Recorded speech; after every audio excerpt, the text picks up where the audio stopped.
pertanyaan sama Financial Ronson. Hmm. Bagaimana cara mendesain manajemen keuangan yang baik antara pribadi, keuangan, dan usaha?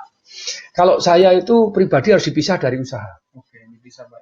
Jadi dulu kan sama, saya usaha-usaha kayak Walmart. Dulu istrinya ngambil di Walmart ya enggak hitungan. Enggak boleh, setelah profesional enggak boleh, harus dipisah. Dan satu usaha dengan usaha lain harus dipisah. Saya ulangi ya, pribadi dengan perusahaan harus dipisah. Istri saya kan ngengong-ngengong, ini kan perusahaan sendiri ngambil duit kok jadi susah gini-gini. Udah bisa, harus profesional, boy aja. Ini masa ngambil buku aja suruh bayar, kan saya punya toko buku. Ya iyalah Indonya. Terus harus profesional, dipisah. Terus misalnya saya punya hotel, lu masa saya nginep sini harus bayar? Lah ya bayar lah, nanti semua pemegang saham terus nggak bayar, terus ngitungnya gimana? Jadi orang sibuk ngambilin untung dari perusahaan, enggak, kita buat perusahaan kita untung. Nah kalau sudah untung baru dibagi silakan. Tapi belum apa-apa sibuk nguntungin di dalam perusahaan, seru gitu ya. Tidak boleh jadi perusahaan satu dengan yang lain harus dipisah. Oke, itu pertama kali. Terus kemudian mendesain manajemen keuangan yang baik antara pribadi dan keluarga. Saya biasanya begini, sebetulnya alangkah baiknya tetap punya passive income. Jadi kalau mendesain uang yang baik, saya itu kalau terima duit, saya sisihkan. Jadi bukan terima duit terus dihabiskan. Kalau ada sisanya, enggak. Bukan sisa, sisihkan. Terima duit, sisihkan, digulung. Berapa persen saya ditanya? Sebenarnya tergantung income saya. Kok income, ada orang kalau income-nya gede, berarti disisihkan lebih gede. Enggak. Sebenarnya semakin kecil income Anda yang disisihkan harus lebih gede. Karena kalau enggak gulung-gulung. Misalnya saya penghasilannya 1 bulan 100 juta. Saya gulung 10%, saya dapat 10 juta. Nah kalau penghasilan Anda cuma 3 juta, 10%, 300.000. Kapan Anda ngejar saya? Kapan ngejarnya? Nah jadi kalau masih gini, masih muda, ikat pinggang dulu, jangan aneh-aneh. Terima duit, sisihkan. Terus saya itu kalau yang manajemen keuangan perusahaan itu kemarin saya ada rekamannya ya. Cari di Smart FM. Oh iya ada. Nanti dikasih aja langsung boleh. Jadi saya ngomong detail tentang perusahaan itu. Jadi perusahaan itu kontrolnya bagaimana? Contohnya manajemennya. Begitu saya terima langsung laba atau rugi. Berarti saya gitu toh. Harus ada jelas laba atau rugi. Enggak jelas gimana nih keuangan, enggak bisa nyatet gitu ya. Laba Pak. Pertanyaan yang kedua, labanya ada di mana? Laba itu cuma segini doang, 4 nih. Satu kalau bukan di cash. Cash itu termasuk rekening bank. Nah, termasuk deposito ya, buktikan di mana kan gitu ya. Yang kedua adalah ada di mana? Kalau Anda tidak di cash, Anda di aset atau Anda beli aset. Ini ada ketikanya, kemarin tak suruh ngetik ini. Jadi kalau laba berada di kas, tunai deposito atau rekening bank. Yang kedua, ada investasi, beli apa? Oh, beli mobil Pak. Oke, beli apa? Duitnya kemana? Buktinya mana? Gitu ya. Yang ketiga, di piutang. Loh laba ini, ini tunainya udah ada nih utang. Utangnya berapa lama? Gitu. Bahaya tuh kalau utang enggak deh. Makanya kalau saya laporan yang conversion utangnya berapa lama? Sudah berapa tidak tertagih. Itu jangan-jangan mau cerita laporan tapi enggak. Kayak 1 hari perusahaan saya dihasil dong Pak komisi bagi hasilnya lakonnya apa. Jangan ngomong hasil dulu, ngomongnya ada di mana. Begitu kita ada di piutang sekian miliar, lelak curang. Piutang itu tertagih enggak? Oh, ya tertagih Pak. Buktikan, ditagih dulu baru bayar bonus.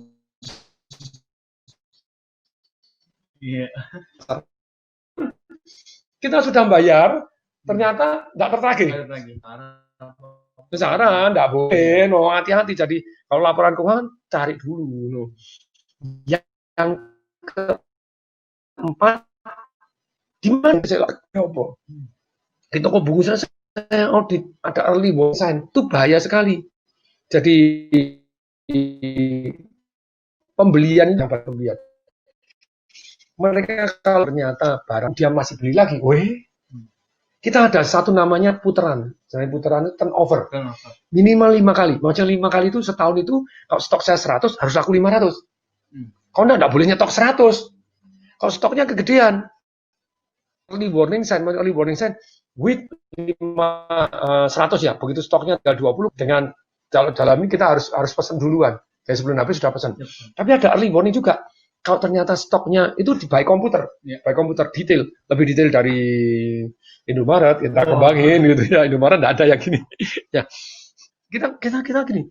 Kalau puterannya ternyata tidak bagus, maksudnya misalnya dia beli 100 stok buku ini tidak muter, penjualannya cuma 2, setahun cuma 2 atau 3, beli lagi, oh langsung masuk dalam report, jangan-jangan disogok nih supaya beli lagi, orang tidak laku beli lagi, enak aja, iya gitu.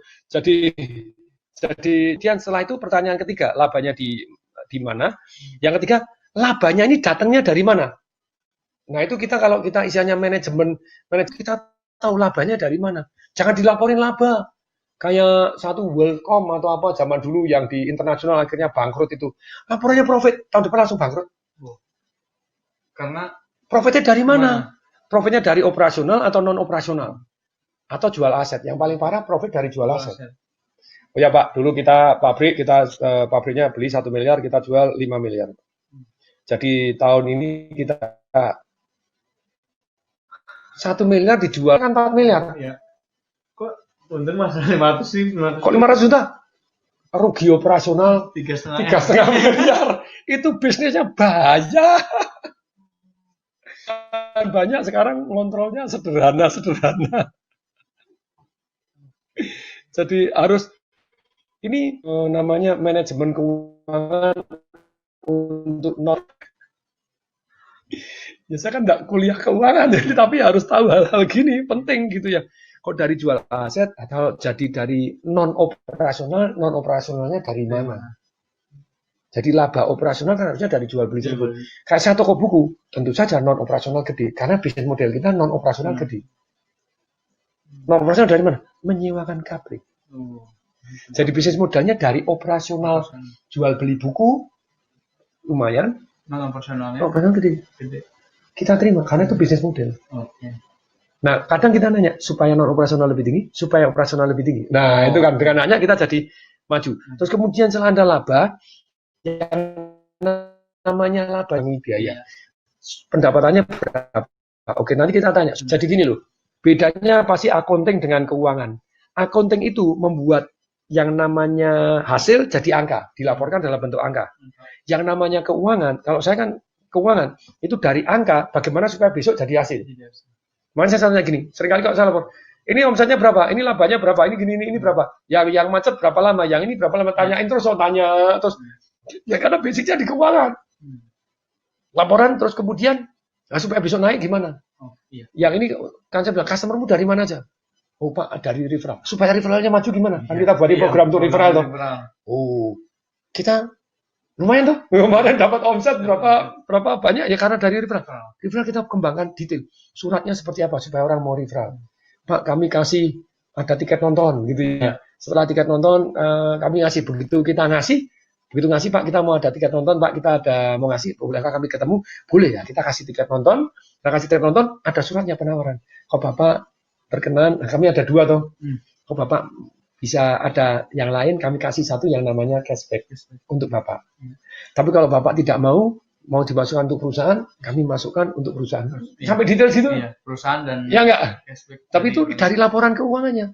Jadi manajemen keuangan yang baik itu bukan hanya laporannya, tapi bagaimana laporan besok supaya besok jadi lebih tinggi, lebih bagus gimana. Jadi bukan hanya baca laporan, oh gini, no. Biaya kita periksain. Kalau terlalu tinggi, saya lakonnya apa? Nah, caranya meriksa biaya misalnya, bandingkan setiap bulan dan perbandingkan dengan tahun-tahun lalu. Peka terhadap hal-hal yang wajar tidak wajar. Contohnya, saya di bank, saya begitu datang, saya buka keuangan. Kalau dikirim ke keuangan, ini kenapa Februari tagihan listrik tinggi? Februari kan 28. Dia kaget. Oh iya Pak, kok Bapak tahu ya? Oh iya. Ya karena mereka itu tidak wajar. Februari misalnya lebih rendah, 28 hari. Oh satpamnya baru Pak. Satpamnya baru mengakibatkan dia tidak mematikan lampu yang listrik, AC-nya tidak dimatikan, jadi semalam jos terus. Wah, oke, sekarang buat prosedur supaya dikontrol gimana? Setiap hari listrik dicatat. Jadi pertama listrik. Jadi kalau setiap hari tidak normal langsung tahu, tidak nunggu setahun sekali diperiksa. Sedetail itu, yes, detail itu, gitu ya. Air sama, masa tagihan air rumah saya sini 9 juta kubik, itu enggak. Emangnya bangun kolam renang? Kolam Pak. Kolam mengalir nih sungai kali gitu 9 juta. Ya karena bocor, nggak bisa ya harus Catetin pengeluaran air, dicatetin detail. Nah, jadi wajar tidak wajar, peka terhadap kenaikan dan turunan. Contohnya, kalau saya zaman di BCA, alat tulis setiap Januari, Februari, Agustus, September meledak tinggi. Iya. Saya bilang, lakukan buku besarnya. Itu namanya manajemen keuangan. Kita manage, kita periksa. Lihat buku besarnya. Mana ini? Oh, clearing. Clearing? Hah? Beli tip X 50. Orangnya berapa? 7. Pengitan. Orang 7, tipeknya diminum kali. Pulpen 100. Spidol berwarna. Loh, apa dipakai tuh spidol berwarna ini? Penggaris 50. Orang itu 7 beli penggaris. Dan bagian umum ngasih gitu aja. Enggak, menurut saya enggak masuk akal. Saya briefing semua. Ya mestinya modelnya beginilah. Ya gitu ya. Yang sudah, kenapa gini? Mereka ketawa. Anu ya, saya sindir, nyengir-nyengir, rodok ketut juga. Jadi BCA jadi panti asuhan ya. Jadi ikut, ini kan musim sekolah. Ya. Jadi dugaan saya, kalau saya salah tolong diralat. Ayo diralat. Ayo ralatan. Kalau saya tolong diralat. Nanti dia bilang, ya berarti ngakuin. Iya. Jadi memang untuk anak-anaknya sekolah. Saya bilang, oke, kali ini saya ampuni. Tapi ke depan tidak boleh sama sekali. Nah itu namanya biaya. Bagaimana biaya turun? Supaya turun bagaimana? Tapi masih tetap produktif. Tapi jadi kita selalu tanya dari keuangan, laporan keuangan ini kita tanya, biayanya kita keluarin. Ini kok biaya ini mana? Biaya ini mana? Biaya ini mana? Terus kemudian setelah biaya kita tanya lagi penghasilan. Supaya penghasilan naik, penghasilan datangnya dari mana? Customer itu datangnya dari mana? Supaya naik. Nah customer itu datangnya di mana? Nemunya di mana? Supaya kita bisa promo tepat kepada dia. Nah biaya mana yang bisa dikurangi? Jadi dengan demikian kita jadi sometimes misalnya saya challenge. Saya tahu biaya perbandingan gaji. Ini selalu harus ada perbandingan. Misalnya perbandingan gaji dengan omset. Gaji dengan laba. Terus meter persegi dengan laba. Jadi Anda ada perbandingan apa? Kalau Anda sewa berarti meter persegi kayak tadi yang bengkel. Bukan hanya bengkel, tadi yang minimart. Minimart Anda sewa. Nah, berarti per meter perseginya sewanya berapa? Berarti per meter persegi sewa ini harus menghasilkan omset berapa? Harus menghasilkan laba berapa? Supaya naik gimana? Promonya gimana? Displaynya gimana? Oh, display beda, hasilnya beda. Toko buku, kita bukain buku anak, kita tanya, supaya displaynya naik. Loh, ternyata ibu-ibu yang nganter. Kita kasih buku masak di dekat buku anak. Sukses! Iya. Jadi anak-anaknya baca buku anak, omsetnya meledak Pak. Daripada di lantai 2 ditaruh di lantai 1 buku anak. Nah ini kita detail supaya naik displaynya apanya.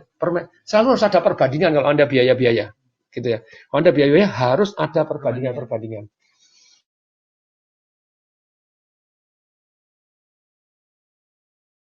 Karyawan 30 dijumlah semua dibagi gaji rata-rata dibanding omset per orang. Jadi karyawannya 30, omsetnya dibagi 3.